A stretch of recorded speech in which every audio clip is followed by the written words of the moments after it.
You're listening to the Back Porch Talk podcast. Danny and Jason had many discussions and debates on the back porch while making pivotal investment moves with assets. That's right, with trading cards. They welcome you to the back porch and right into those discussions about current sports news with a fresh and unique twist. So come on and join us.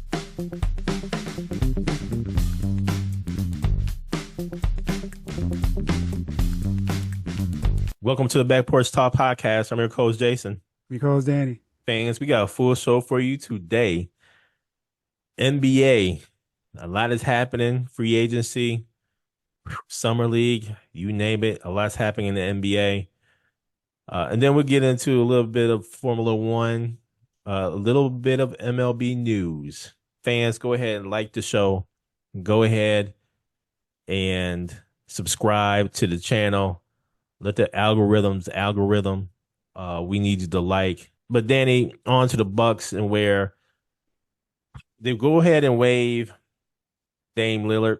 This was a bold move. Now, there's a whole lot of reports out of the Bucks organization about Dame not liking Milwaukee, or he just wasn't a great fit, or he wanted to be with his kids a bit more.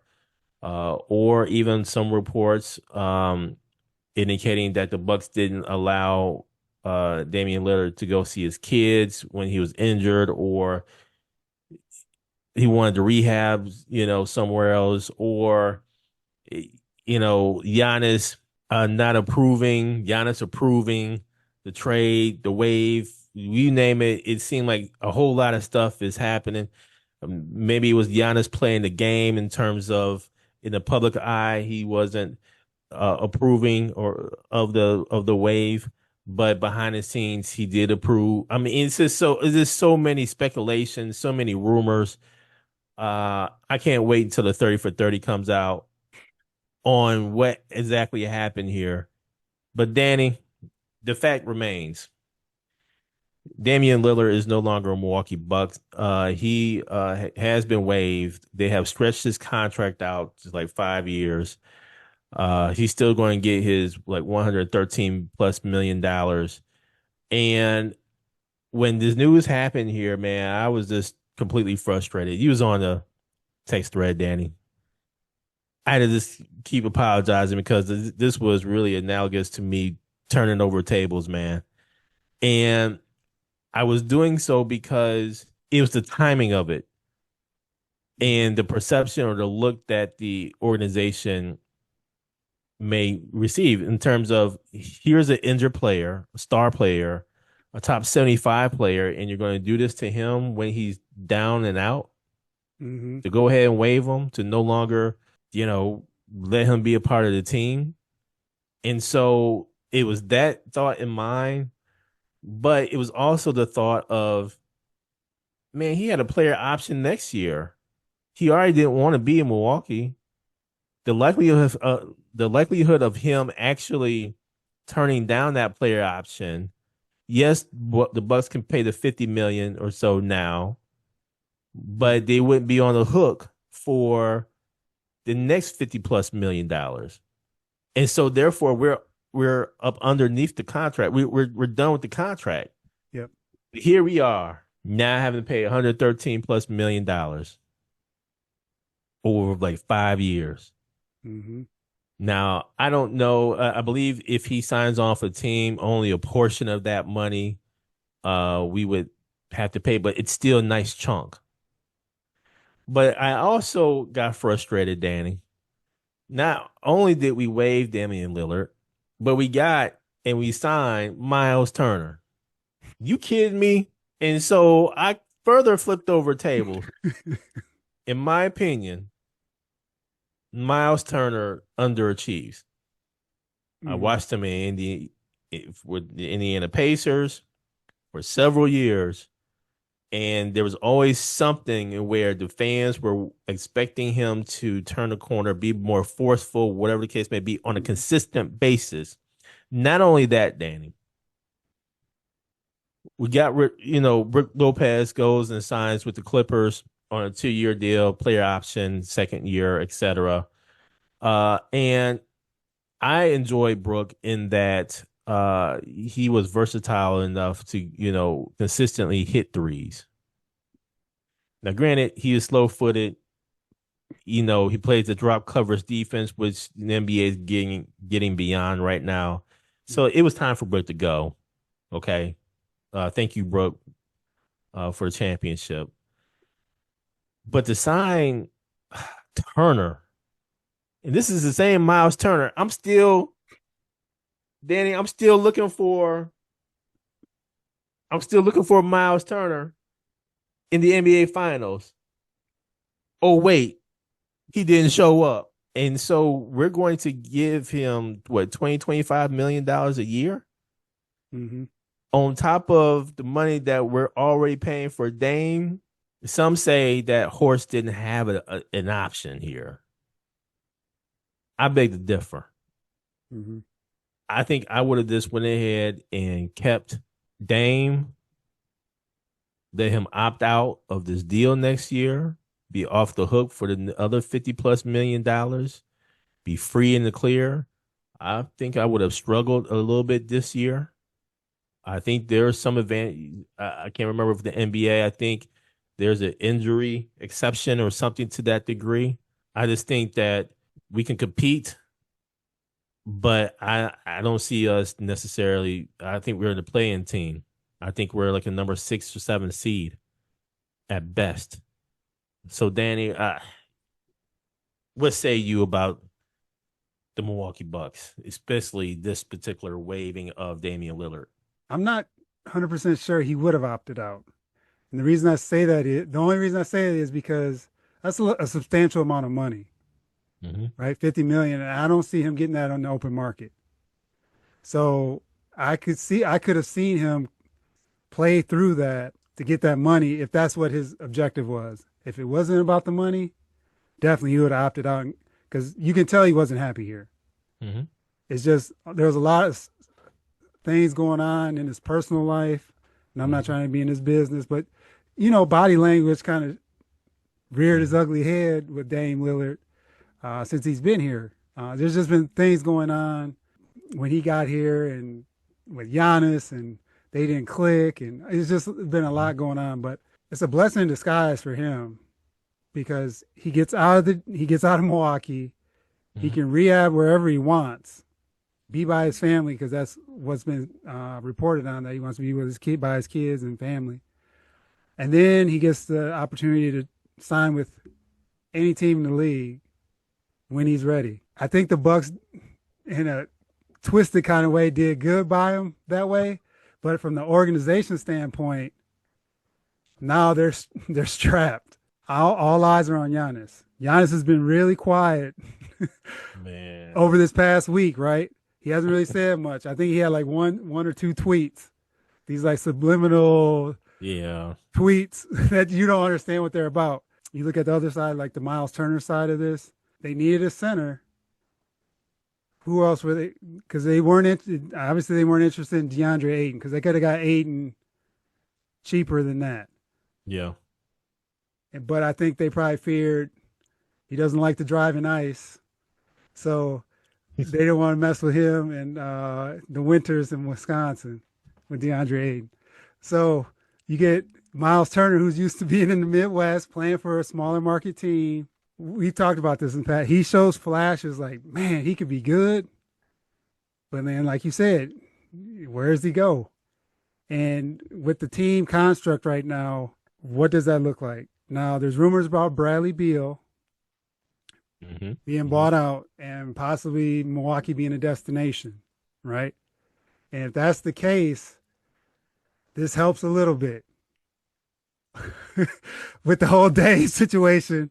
But that money's still going to be saddling them. And then you just want to see what Giannis does. And when it's time for him to renew, there's a lot of factors involved. So I think, long story short, man, it's tough to see how Dane got, let go. But at the same time, I think personally, it was a good move. It showed that they're like, all right, we're going to pay you the money and you can do what you need to do. So now he can go away. He doesn't need to be in Milwaukee anymore.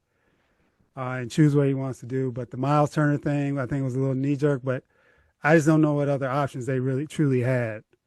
I think the amount of money they gave him, Yeah, it's a bit based on much. what Indiana was offering, was a 3 year 60, so 20 million. Yeah, Those little millions of dollars are going to makes a big count. difference. It makes a big difference, man. So if you're trying to pull in a Bradley Beal or possibly a CP Chris Paul, Hmm. to be as like a bridge over the next year, that stuff counts. So it was a very interesting day in Milwaukee last Tuesday, What? and it was just you don't want to be the news cycle, but they were. But What? now, like I said, I want to hear what Giannis has to say about some of this. He played this. Let me ask you this, Danny. So this is surprising to hear this from you, man. Let me ask. Mm-hmm. So Dame, you don't think Dame would have turned down the player option to seek out a contract, over multiple years for, you know, maybe 30, The, 35 a year. You know what I'm saying? I think yeah, I think with that though, Jason, this is why this is so tricky because he's coming off an Achilles and he's older. So if his recovery didn't go right, he's going to take that money because no one's going to pay him because if he's damaged goods, I'm looking at it that way. yeah. So I'm talking about worst case scenario. So He had that money sitting there for him where he had always had a backup plan no matter what. so you feel John Horst made the right move for Dame? For Dame, I mean, no, in terms of the Dame situation. I think, I don't know I think it was the right move from a Damian Lillard's perspective. I Okay. don't think it was the right move for the Bucks. Okay. Okay. I think just because, like you said, they're saddled with that money. Mm-hmm.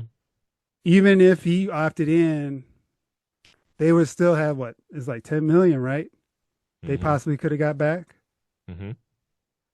So I think it's a tough call because you have an aging veteran with an Achilles tear and who's a liability on defense. There's just so many factors involved here, man. It's such a complex scenario, It's and they made a decision. Now they got to live with it. but see, it's jacked up because here's the thing, Danny. Mm-hmm. Everything you just mentioned about the lack of defense. Yeah, I didn't know that before getting Dame. Everybody knew that. So my point in that defense wins championships. Yep. And But they, so if that is the case, you mean tell me you're going to try to hide Dame on the court I think defensively on the wing? I think that was their thought. Jason, I look at it like this, man. The way Giannis was putting pressure on them about getting a star in here, and he liked to play with Dame and all this. They caved. They kind of had no choice, unfortunately, because you had everything set up with Drew. For them to So make a rash move like that, it was Giannis's influence on them. Because Giannis was saying, I don't know if I'm going to sign. You remember all those yeah, comments yeah. he was making and, these subliminals and things like that, where it's like, man, it's a tough call, man, being in a small market and he's your cash cow. You just, you got to you got to play it where you keep him happy. So Because ultimately, if he's gone, they're in rough shape. so just not the Dame transaction or waiving of Dame happened with the Milwaukee Bucks. There's a lot that's happened with these Milwaukee Bucks. First piece, Bobby Portis resigns with Milwaukee. Yep. Um, Pat Connaughton though he signs with Milwaukee and gets traded to Charlotte. He gets traded to Charlotte along with 2 second-round picks for Mikic. Mm-hmm. And I believe Mikic is going to be waived. Not only did that happen, but Mark Sears, he signs to a 2-way contract.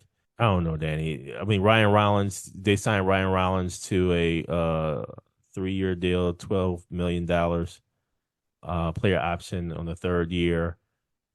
I believe that's a good signing, actually.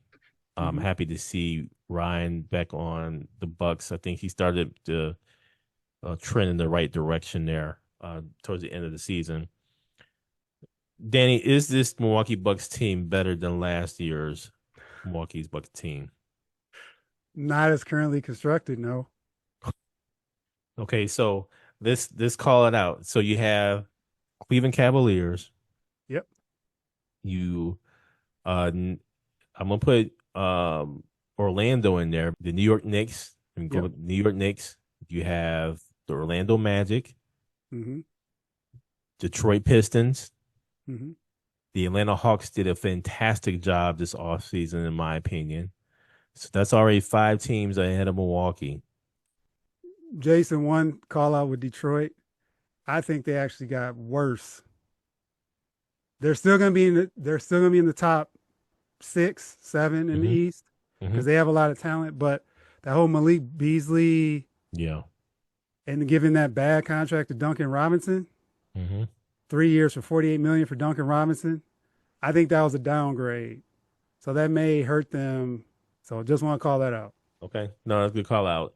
Any other team you think better than Milwaukee at this point? That's like five teams I named. I would say a Atlanta healthy. is a possibility. Yeah, I mentioned Atlanta. Now, I was going to say, too, a healthy Philadelphia 76ers Yep, may be better than the Milwaukee Bucks. So that's already six teams. So we're already looking at the play-in tournament. possibly. But I think too, this is where we talk about the East being wide open. Hmm. And you can't forget about the Celtics.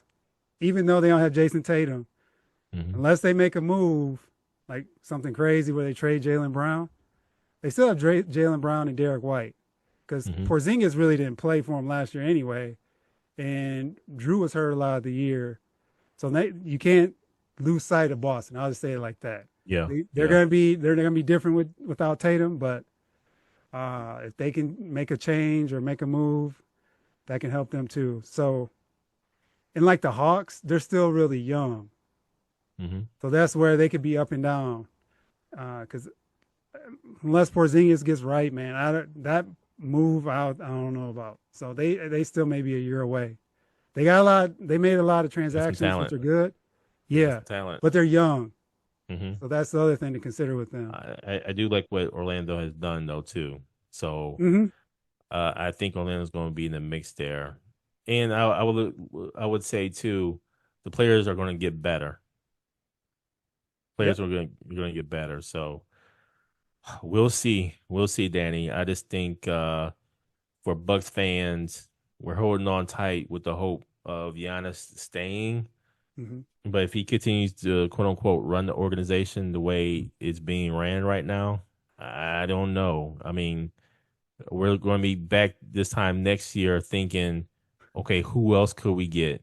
I think Ryan Rollins and Porter Jr. are going to really, really be a great help to us. Hmm. They're gonna get that experience, that exposure. We'll see what happens there, but I just see us as a playing team.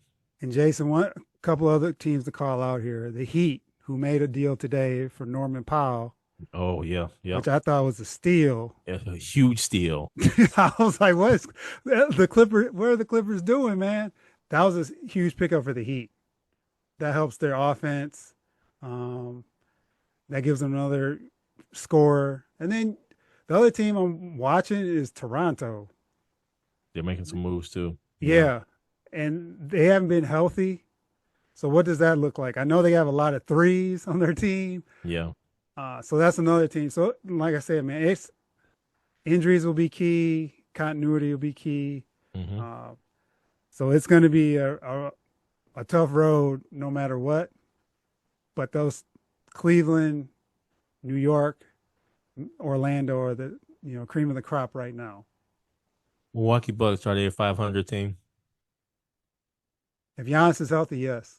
And Danny, just as we're talking, summer league, the NBA summer league is actually happening right now, and where it's happening in Utah. Years past, around this time Vegas happens, but I think with The NBA Finals being a little bit later than usual. Reformat here of the NBA draft. The Vegas Summer League is a week later this week. It starts this weekend, and so, but Summer League has started in Utah. And Danny, let me just say that I haven't watched a game necessarily, but I have heard and seen some Mhm. highlights.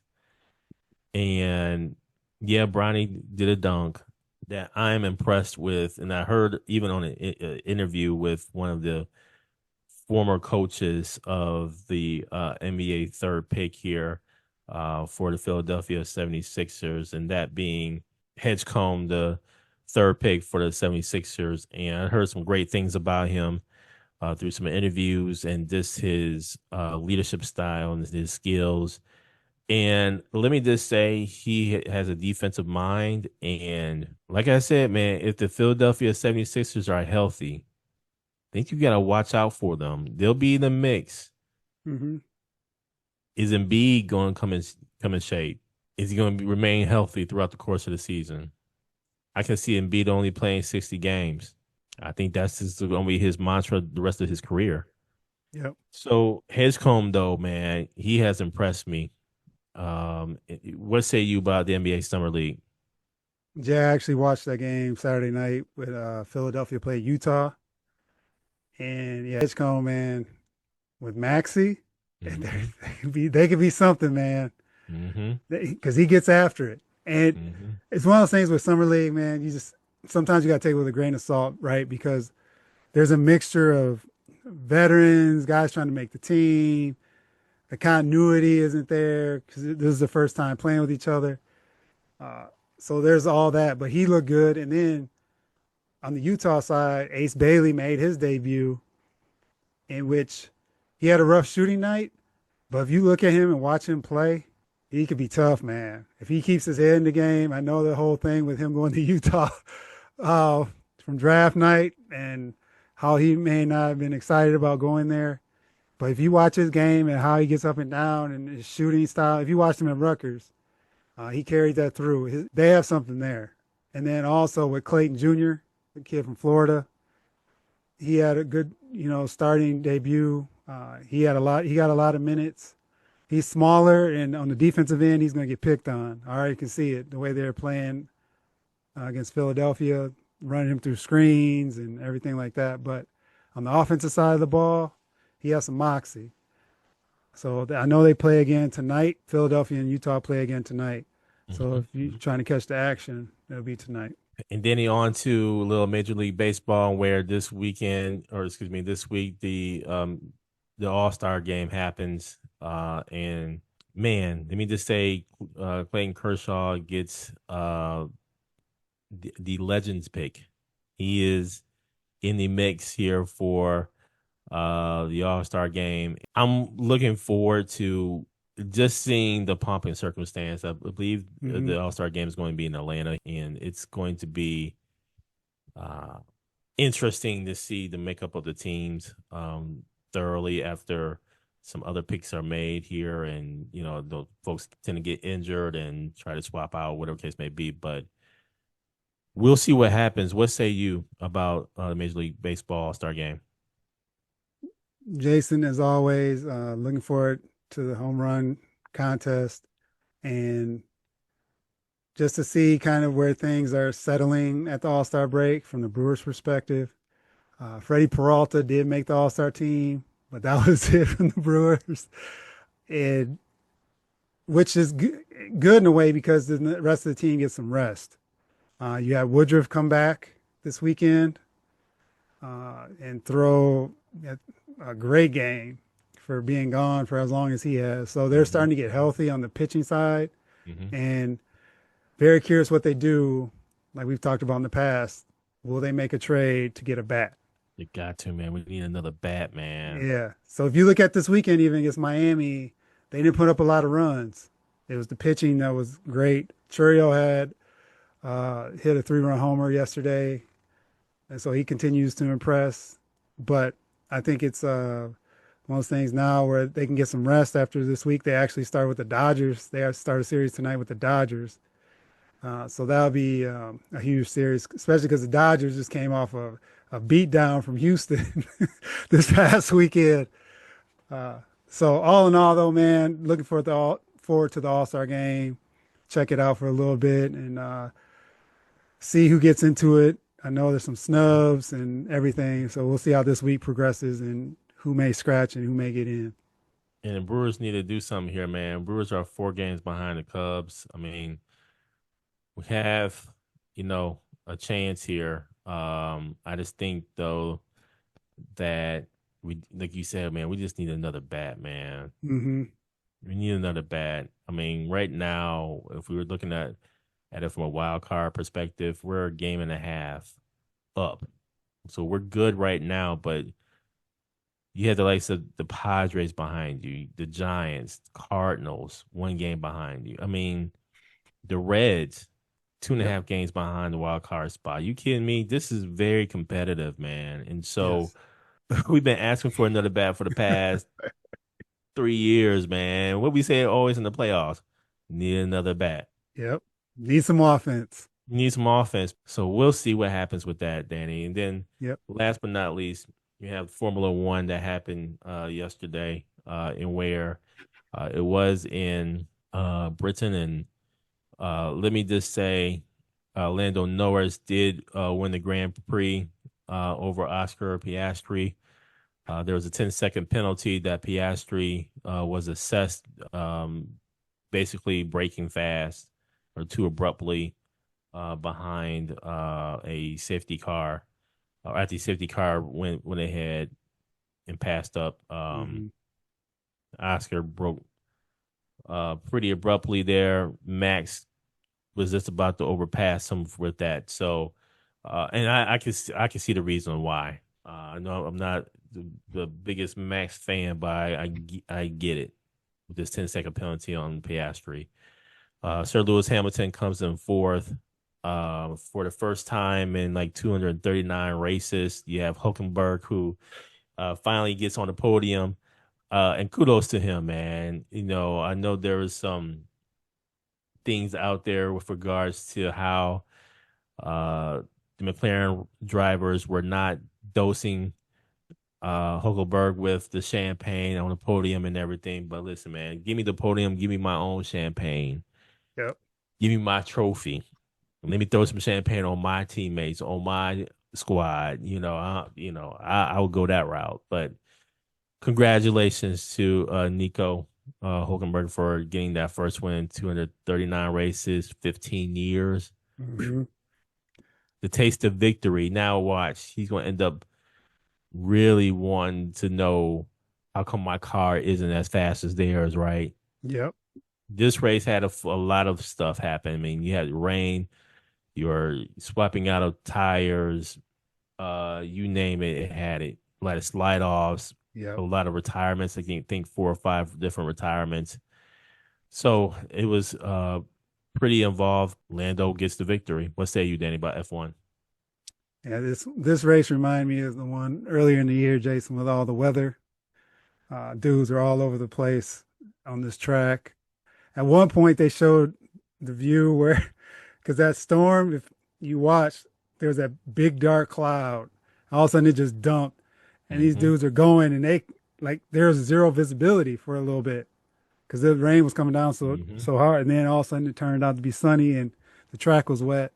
But it caused a lot of spin outs, like you mentioned. And, yeah, McLaren took care of business, man. It was exciting to see Huckelberg, them, with the victory, and I'm celebrating because I didn't realize it until they said it. They set the stat. So congratulations to him, and congratulations to McLaren again, doing what they do best, win. Thank you for joining us at Back Porch Talk Podcast. You can also join us on Twitter by tweeting us at @back_podcast. For more information, you can go to our website, which is backporchtalkpodcast.com. You can also email us at backporchtalkpodcast@gmail.com. Again, thank you for joining us, and remember that there's enough hate in the world, so go ahead and spread a little love.